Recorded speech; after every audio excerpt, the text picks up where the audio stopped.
Assalamualaikum warahmatullahi wabarakatuh. Alhamdulillahirrabbilalamin wabihi nasta'in wa ala umri dunya wadin ahli tuqa kafa subhanaka la ilma lana illa ma ilamtana innaka antal alimul hakim. Amma ba'du. Pertama-tama dan yang paling utama, mari kita panjatkan puji dan syukur kehadirat Allah Subhanahu wa taala. Salawat beserta salam semoga tercurah limpah kepada junjungan kita Nabi besar Muhammad SAW.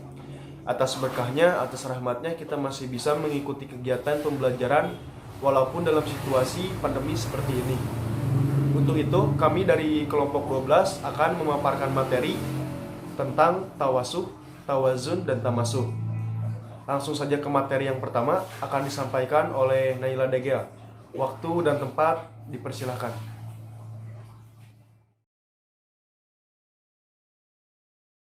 Perkenalkan, nama saya Naila Amalia Malik. Saya dari perwakilan kelompok 12. Di sini saya akan menjelaskan tentang tawasud.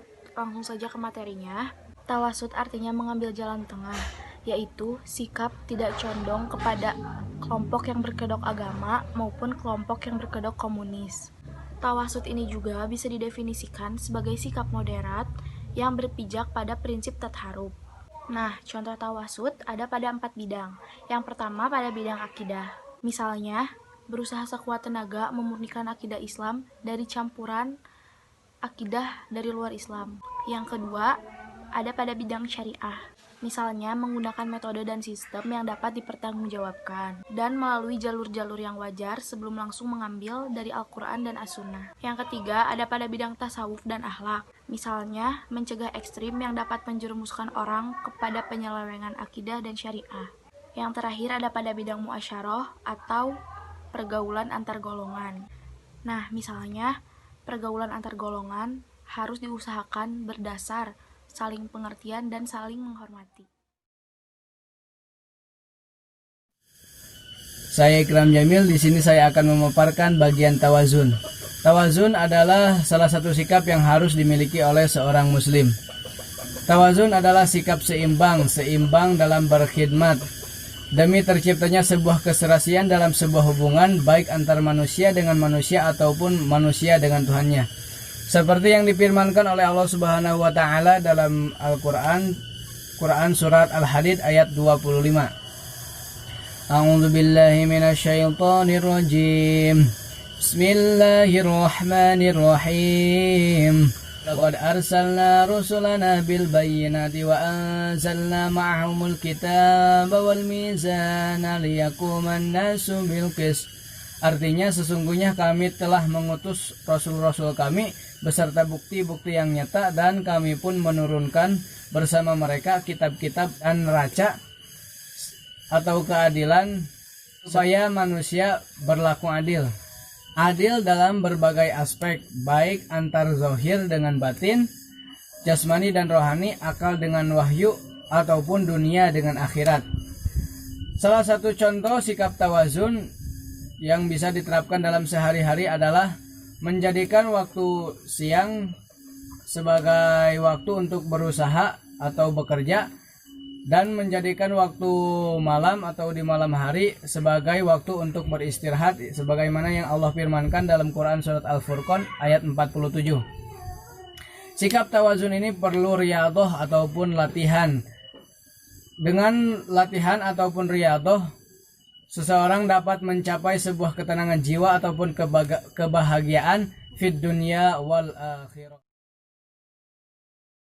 Saya Ananda. Di sini saya akan menjelaskan sedikit tentang tasamuh.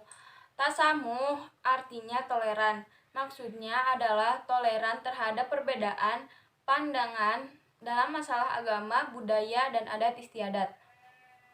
Toleran di sini yaitu menghargai perbedaan serta menghormati orang yang memiliki prinsip hidup yang tidak sama, namun bukan berarti mengakui dan membenarkan keyakinan dalam perbedaan, meneguhkan apa yang diyakini.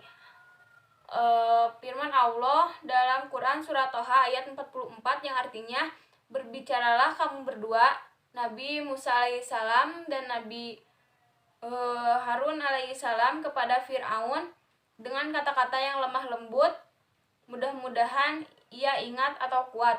Contoh tasamu di sini ada 6, yaitu berlapang dada dalam menerima semua perbedaan, karena perbedaan adalah rahmat dari Allah Subhanahu wa Ta'ala. Yang kedua ada tidak membeda-bedakan atau mendiskriminasi teman yang berbeda keyakinan. Yang ketiga ada tidak memaksa orang lain dalam hal keyakinan atau dalam agama. Memberikan kebebasan orang lain untuk memilih keyakinan.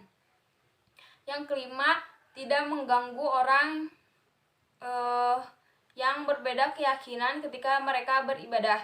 Yang terakhir ada tetap bergaul dan bersikap baik dengan orang yang berbeda keyakinan dalam hal duniawi. Berdasarkan pembahasan materi-materi yang telah dipaparkan, dapat disimpulkan bahwa belajar atau mempelajari pendidikan agama Islam sangatlah penting. Karena dengan mempelajarinya akan mempermudah kita dalam mencerna dan menyelesaikan permasalahan-permasalahan yang terjadi secara tiba-tiba. Mengapa demikian? Karena dengan mempelajari poin-poin tawasu, tawazun, dan tamasuh, setiap permasalahan yang kita hadapi akan kita selesaikan dengan sebaik mungkin dan dengan jiwa yang tenang.